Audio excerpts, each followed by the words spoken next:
В эфире итоговый выпуск новостей, в студии Иван Лазаренко. Здравствуйте. Коротко об основных темах. Работы по тушению лесных и ландшафтных пожаров на территории республики продолжаются. Строительство нового детского корпуса Центральной районной больницы стартовало в Верхневилюйском районе. Победители и призеры игр «Дети Азии» получат премии от 10 до 30 тысяч рублей. В Якутском сельскохозяйственном техникуме проходит демонстрационный экзамен. Жители Якутии могут снять видеоролик о своем путешествии и принять участие в конкурсе «Дальний Восток. Земля приключений».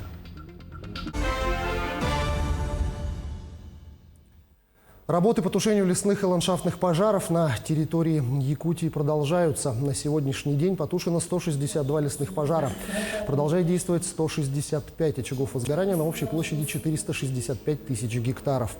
Наиболее сложная обстановка сохраняется в Среднеколымском, Алекминском и Тампонском районах, а также в арктической зоне. За счет прошедших дождей 22 июня в Ямиконском, 24 июня в Амгинском и на востоке Алданского района снизился класс пожароопасности до 1-го. Днем 23 июня в Верхнеколымском районе установился чрезвычайно высокий 5-й класс. Дано поручение, и уже эти поручения приняты к исполнению. Части работы самолетов-зондировщиков, чтобы действительно была объемная проведена работа. И самолет-зондировщик сегодня базируется, в частности, в городе Среднеколымске.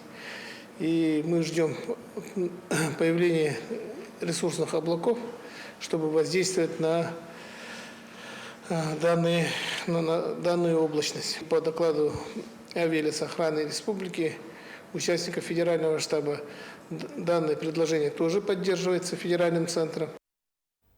Строительство нового детского корпуса Центральной районной больницы стартовало в селе Андреевский Верхневилюйского района. В лечебном корпусе будут размещены детское отделение с поликлиникой на 64 посещения в смену и стационарное отделение на 13 коек. Глава Якутии Айсен Николаев на церемонии установки сваи объекта выразил уверенность, что ввод в эксплуатацию современного оборудования и оборудованного всем необходимым помещения детского корпуса больницы в Верхневилюйском районе будет способствовать увеличению продолжительности жизни и улучшению здоровья жителей. Завершить строительство планируется в 2025 году. Республика продолжает оказывать меры поддержки участникам специальной военной операции и членам их семей. На сегодня 108 семей из Якутии получили материальную помощь на газификацию домов. 329 родителей получили помощь для прохождения санаторно-курортного лечения. 732 участника СВО и 1127 членов их семей прошли медицинскую реабилитацию. 240 человек получили социальные и медицинские услуги на дому и в полустационарной форме. В центры занятости населения за помощью в трудоустройстве обратились 357 человек, в том числе 133 участника СВО и 224 члена их семей. Из них 114 человек направлены на профессиональное обучение. Хочу обратить внимание, что с 1 июля 2024 года отдельные категории граждан могут оплачивать свои жилищно-коммунальные услуги без комиссии, которую взимают отдельные банки. Речь идет о многодетных родителях, пенсионерах, инвалидах, ветеранах боевых действий, а также членах семей погибших или умерших инвалидов и участников Великой Отечественной войны и ветеранов боевых действий. Для получения данной льготы необходимо подать заявление с подтверждающими документами в соответствующую управляющую компанию. В Якутске стартовала первая по стране акция «Сдай ружье на СВО». Отмечается, что сданные якутянами ружья помогут бойцам из республики в зоне СВО при борьбе с вражескими дронами. Ружья можно сдать по адресу Дзержинского, 35/1 с 14 до 17 часов. Акция продлится до 7 июля. С собой нужно принести паспорт, разрешение и само ружье в чехле. Сотрудник Росгвардии оформит акт приема передачи, и ружье будет передано на баланс Министерства обороны. Время у нас очень ограничено, практически всего лишь 2 недели, поэтому очень много звонят, очень много пишут и в WhatsApp, и в Telegram, как можно прийти, и можно ли в районах сдать. В районах, к сожалению, сдать нельзя, так как у нас Ну, у МВД и у Росгвардии, конечно, тоже есть свои нюансы. Это транспортировка оружия, поэтому, чтобы не было таких вот вопросов, пункт передачи оружия гражданского только в городе Якутске. Ну, зато любой наш якутянин может приехать из района и сдать его здесь, поэтому в этом проблем нет. В летнем лагере Сахакорейской школы изготавливают сухой армейский душ для бойцов СВО. Акция проводится совместно с Управлением Госстройжилнадзора Якутии. В набор для гигиены входит губка из доронита, пропитанная гелем сухого душа, одноразовое сухое полотенце и ватные палочки. Все это компактно упаковано в небольшие зип-пакеты. Уникальность сухого душа заключается в низкой затрате воды. Достаточно около 50 мл, чтобы получить пышную пену. Всего за время проведения акции приготовлено 5000 гигиенических наборов. Когда нам поступило предложение вот так помочь нашим бойцам, которые сейчас находятся в зоне специальной военной операции, мы радостью на нее откликнулись. В принципе, мы сперва были удивлены, что вот такой сухой душ бывает. В принципе, нам отправили инструкции, мы посмотрели. В целом, оказывается, очень просто. Там находится у нас мочалка. Туда заливается специальное моющее средство для наших бойцов. Все это оборачивается полотенцем. Также добавляется ампулы с водой и ватные палочки. И все это как бы стандартные средства гигиены. Остаются считанные часы до главного события лета, до 8-х игр «Дети Азии». Сегодня прошла встреча волонтеров с организаторами игр. Также обсудили основные организационные вопросы, связанные с судейством соревнований. Как прошли последние приготовления, расскажем в материале Вероники Таюрской.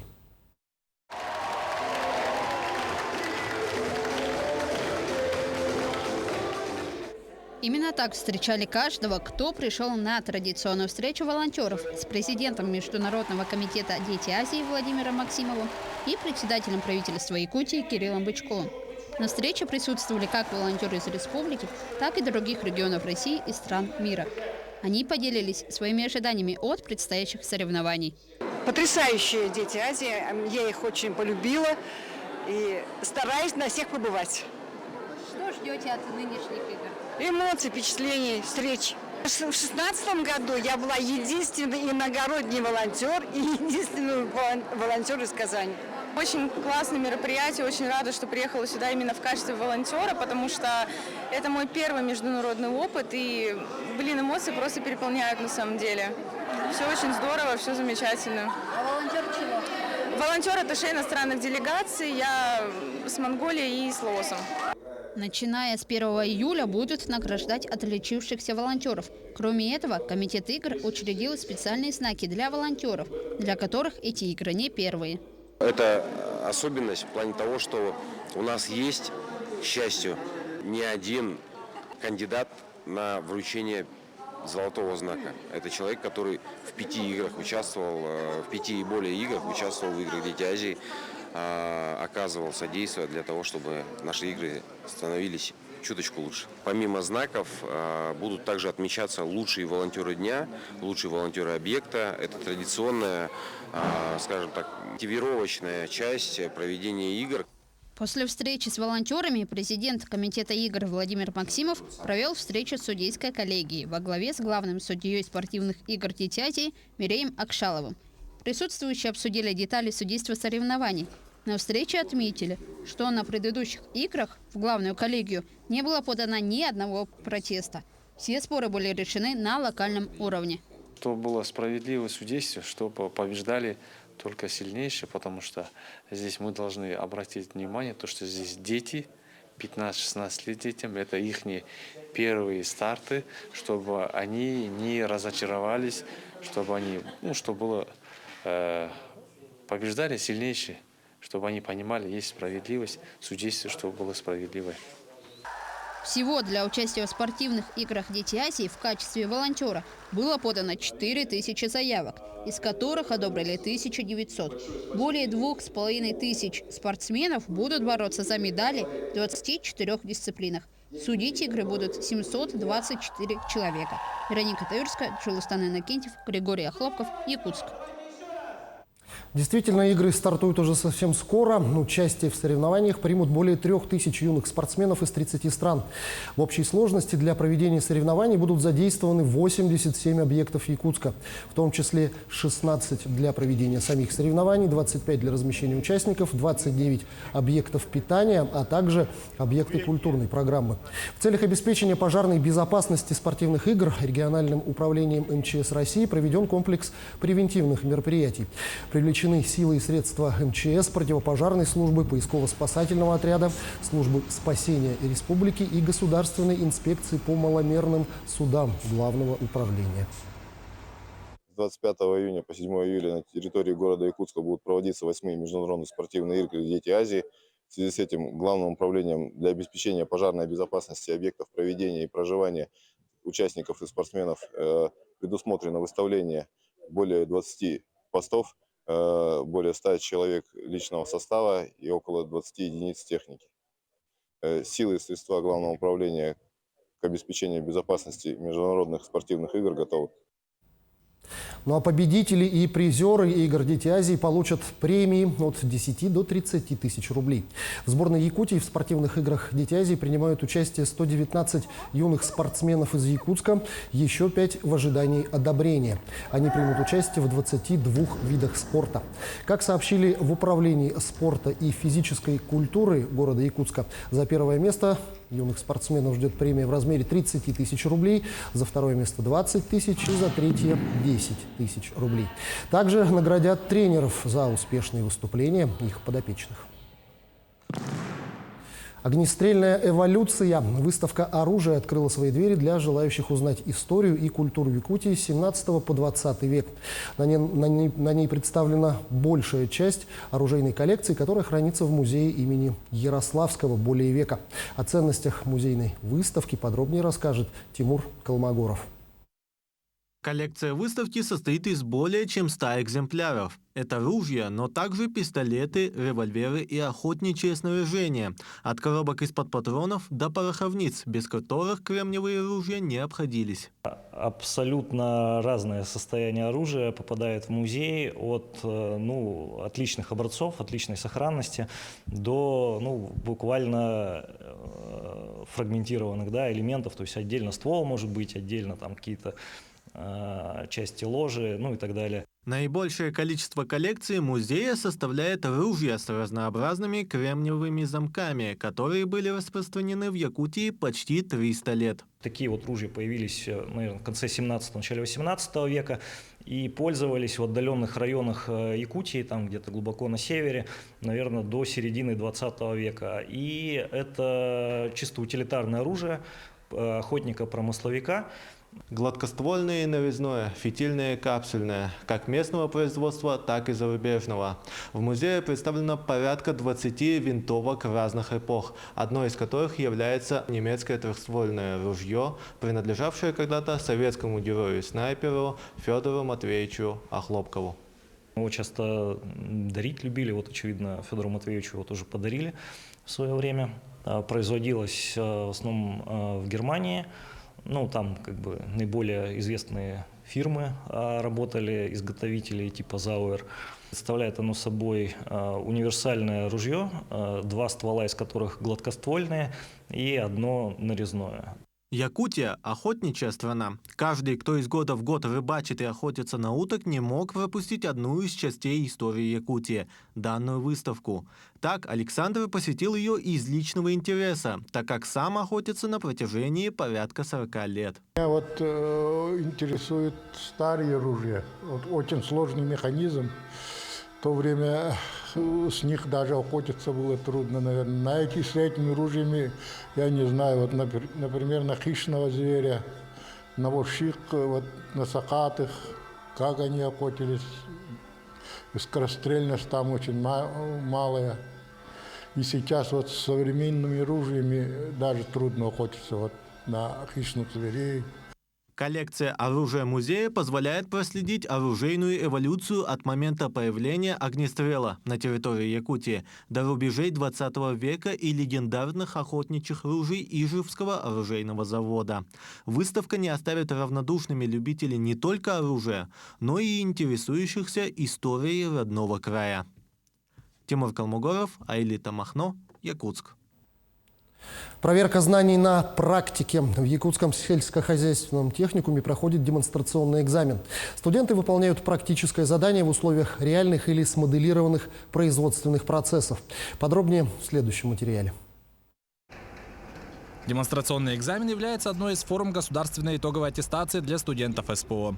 На экзамене студент должен показать приобретенные в техникуме знания на практике. После успешной сдачи экзамена студент получит цифровой паспорт, закрепляющий за ними звание квалифицированного специалиста. Алексей Узоров, выпускник техникума, на отлично сдал все экзамены. Он признается, что в дальнейшем планирует уехать в родной Улус, в Алекминский район, где будет применять знания в промышленной отрасли. Это было очень волнительно для меня, но несмотря на трудности, мне очень пригодились теоретические знания, практические знания. Вчера я, можно сказать, успешно смог выполнить задание. Первым заданием была подача топлива в систему питания ТНВД, топливный насос высокого давления. Но успешно справился с данным заданием. Также вторым заданием для меня было собрать рабочий орган ПУГАПОМ. Техникум подготавливает специалистов по 3 направлениям – водные биоресурсы, ветеринария и эксплуатация сельскохозяйственной техники. Всего по 3 специальностям экзамен сдают 48 студентов. Демонстрационные экзамены проводятся в строгом соответствии с государственными образовательными стандартами. Мы находимся в учебно-выставочном центре. Был построен на выделенные средства гранта в 2022 году. Сегодня сдают экзамен, демонстрационный экзамен сдают обучающиеся эксплуатации и ремонт, специальности эксплуатации и ремонт хозяйственной техники и оборудования.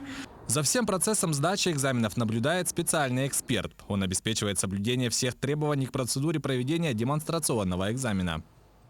Задачу должен сделать, ежедневное техническое обслуживание пахотного агрегата ПОН 4+1, а также техническое обслуживание трактора МТЗ 22.3. Завтра тоже такие же задания будут, тоже техническое обслуживание трактора и агрегатирование пахотного агрегата плуга. Обращаем внимание на обнаружение неисправностей, а также и устранение их.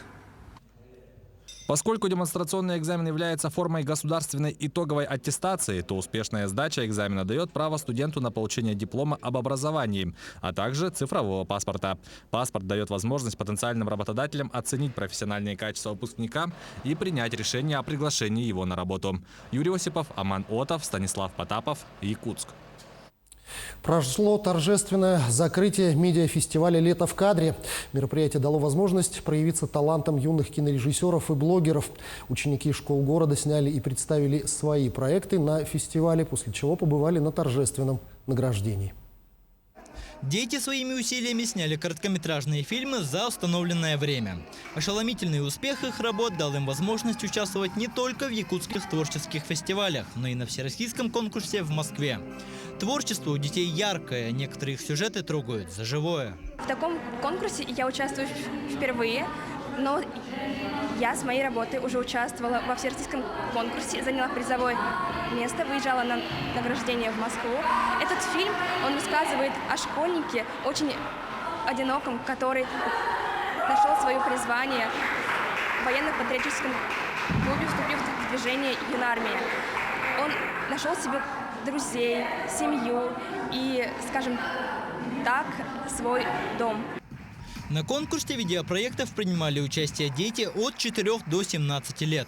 Всего на фестивале было 5 номинаций: лучший анимационный фильм, музыкальный клип, игровой фильм, видеоролик среди юноармейцев и номинация для самых юных блогеров. Замечательно, что дети очень смело, свободно входят в медиаиндустрию. Им гораздо проще, наверное, даже, чем нам, потому что они уже выросли в этой среде, когда можно творить и видеть плоды своего труда. Участников порядка 50 групп творческих, но не все, конечно, выдержали отбор, но очень многие выдержали отбор, и вот они здесь сегодня. Мероприятие охватило порядка 300 детей и подростков. Как признаются организаторы, проведение такого фестиваля стало серьезным шагом детского творчества в медиасферу. Ребята научились придумывать сценарии, монтировать видео, а также писать посты для социальных сетей. Работу участников можно будет увидеть в различных социальных сетях. Аманотов, Станислав Потапов, Якутск. Но жители Якутии могут снять видеоролик о своем путешествии и принять участие в конкурсе «Дальний Восток. Земля приключений». Победителя ждет приз в 3 миллиона рублей. На конкурс принимаются в том числе видео об однодневных путешествиях. Например, в прошлом году победительница в номинации «Водное путешествие» Алиса Слыщенко совершила однодневный морской поход на паруснике по мысу Зеленый в Камчатском крае. Условия конкурса: путешествие должно пройти без использования моторной техники, однако до стартовой точки маршрута можно добраться на любом транспорте. Продолжительность видеоролика о путешествии не должна превышать 8 минут. Также он должен быть с голосовым сопровождением и присутствием участника в кадре. Лето – пора сезонных ягод. Черешня, малина, клубника и другие ягоды являются ценным источником питательных веществ, витаминов и микроэлементов, необходимых для здоровья человека. При выборе самых популярных лакомств лета необходимо помнить, что для каждого вида ягод свои оптимальные условия хранения. При выборе ягод стоит обращать внимание на то, в каких условиях их продают. Покупайте ягоды в санкционированных местах торговли, а непосредственно перед употреблением тщательно промойте ягоды проточной водой. Порядка 25 тысяч гостей собрал республиканский праздник Эсэх-Аланхо в Амгинском районе. В делегацию Алданского района вошли артисты театра юного зрителя. Они представили на празднике свою театральную программу, а также приготовили сюрпризы для самых маленьких гостей. Впечатлениями делегаты поделились с нашими корреспондентами. В течение 2 дней в местности Муона-Чирана Амгинского района ярким национальным колоритом играл и искрился республиканский Эсэх-Аланхо, собравший порядка 25 тысяч гостей. В праздновании приняла участие делегация Алданского района, в которую вошли артисты театра юного зрителя. К встрече якутского лета актеры подготовили собственную программу.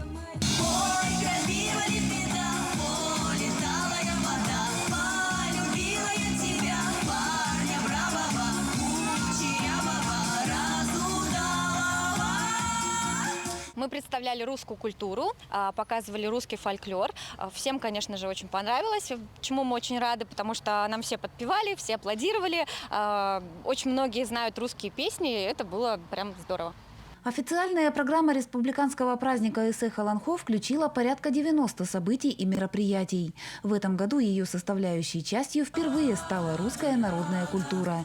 И артисты Алданского театра юного зрителя представили спектакли в данном ключе. Впервые Алданский театр юного зрителя принимал участие в программе, официальной программе празднования. Мы развлекали ребят на детской площадке, провели прекрасный концерт фольклорный, познакомили гостей Эсэха с русским фольклором. Наряду с театральной программой артисты Алданского тюза подготовили сюрприз для самых маленьких гостей. В детском тюсюлге мальчишек и девчонок ожидали интересные игры и веселые забавы. А что ж? Соседовы собаки повадились свежину таскать. Да повытаскали. Татьяна Вахнина, Сергей Шипачев, Руслан Павлов, Амга, Алдан. Таким увидели этот день корреспонденты нашего телеканала. Наш выпуск завершен. Для вас в студии работал Иван Лазаренко. Я с вами прощаюсь и всего самого доброго.